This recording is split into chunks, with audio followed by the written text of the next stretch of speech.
Assalamualaikum warahmatullahi wabarakatuh. Saya Yosi Ajeng Pratiwi dari Prodi Radiologi akan menjelaskan tentang materi reaksi radikal bebas. Yang pertama, reaksi radikal bebas dengan PUVA. Yang kedua, reaksi radikal bebas dengan protein. Yang ketiga, reaksi radikal bebas dengan DNA.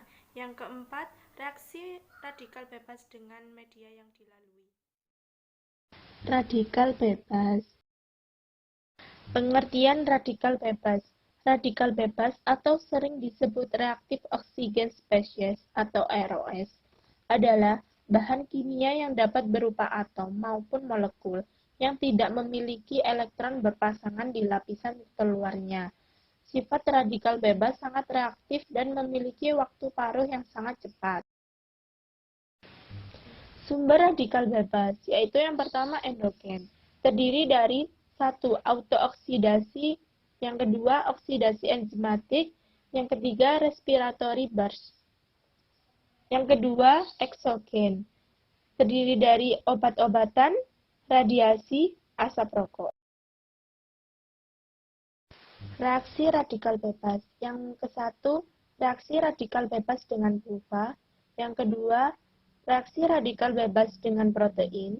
Yang ketiga, reaksi radikal bebas dengan DNA. Yang keempat, proses interaksi elektron dengan media yang dilalui. Materi yang pertama yaitu reaksi radikal bebas dengan PUVA.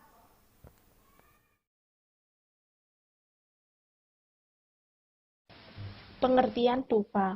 PUVA adalah jenis lemak yang molekulnya tersusun atas serangkaian atom-atom karbon yang memiliki lebih dari satu ikatan ganda. Ikatan ganda ini menyebabkan molekul lemak ini tidak jenuh dengan atom hidrogen atau masih bisa menambah atom hidrogen. Lemak tak jenuh jamak biasanya dalam fase cair pada temperatur kamar dan tetap cair saat didinginkan. Terbentuknya radikal bebas pada asam lemak tak jenuh. Struktur radikal karbon yang terbentuk akan beresonansi dengan elektron yang tidak berpasangan di antara C9 hingga C13. Selanjutnya terjadi reaksi propagasi, di mana struktur yang akan beresonansi dan bereaksi dengan oksigen triplet membentuk biradikal yang memiliki dua elektron dan berpasangan. Selanjutnya, senyawa radikal siap untuk bereaksi dengan radikal lain. Radikal peroksil akan terbentuk pada C9 atau C13 yang memiliki satu atom H, berasal dari asam lemak yang terbentuk dari lipid hidroperoksida dengan melepaskan radikal bebas lainnya untuk berpartisipasi dalam atom H berikutnya. Peroksidasi lipid paling banyak terjadi di membran sel. Membran sel kaya akan PUVA yang mudah dirusak oleh bahan-bahan pengoksidasi.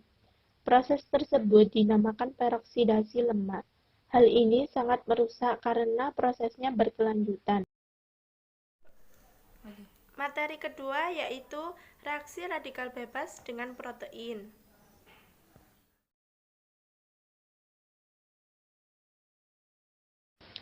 Reaksi radikal bebas dengan antioksidan protein. Protein dan asam nukleat lebih tahan terhadap radikal bebas daripada PUVA, sehingga kecil kemungkinan dalam terjadinya reaksi berantai yang cepat.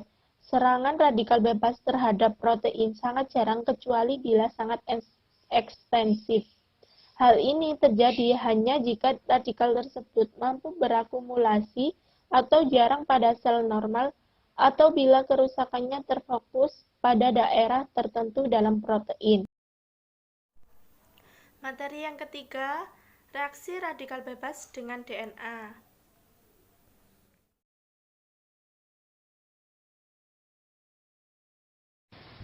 Pengertian DNA. DNA merupakan materi genetik yang mengandung informasi genetika yang akan diwariskan ke generasi selanjutnya. Kerusakan pada DNA. Yang pertama, radikal bebas yang mengambil elektron dari sel tubuh manusia dapat menyebabkan perubahan struktur DNA, sehingga terjadi mutasi. Bila perubahan DNA ini terjadi bertahun-tahun, maka dapat menjadi penyakit kanker. Yang kedua, kerusakan DNA akibat serangan radikal bebas disebut kerusakan DNA tidak langsung, karena radikal yang terbentuk dapat berdifusi ke seluruh tubuh dan mempengaruhi organ-organ lain. Melanoma ganas dapat disebabkan oleh kerusakan DNA tidak langsung, karena ditemukan di bagian tubuh yang tidak terkena sinar matahari. Materi keempat yaitu reaksi radikal bebas dengan media yang dilalui.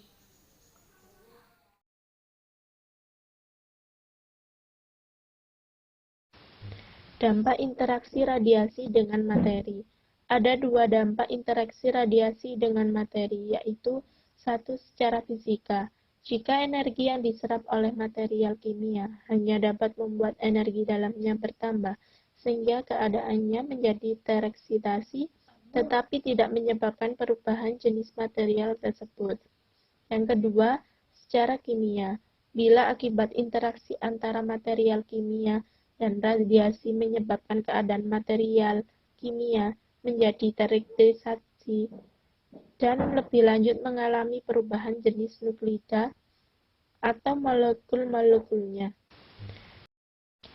Interaksi elektron dengan materi meliputi yang pertama, interaksi radiasi partikel alfa dan ion positif, yang kedua, interaksi radiasi beta dengan materi, yang ketiga, interaksi radiasi elektromagnetik dengan materi, yang keempat, interaksi radiasi neutron dengan materi. Cara mengatasi radikal bebas. Pertama, berolahraga dengan intensitas rendah. Yang kedua, mengatur dia dan memasak secara benar agar antioksidan dalam makanan tidak rusak. Yang ketiga, mengkombinasikan beberapa antioksidan setiap hari. Yang keempat, bergaya hidup bebas dari radikal bebas.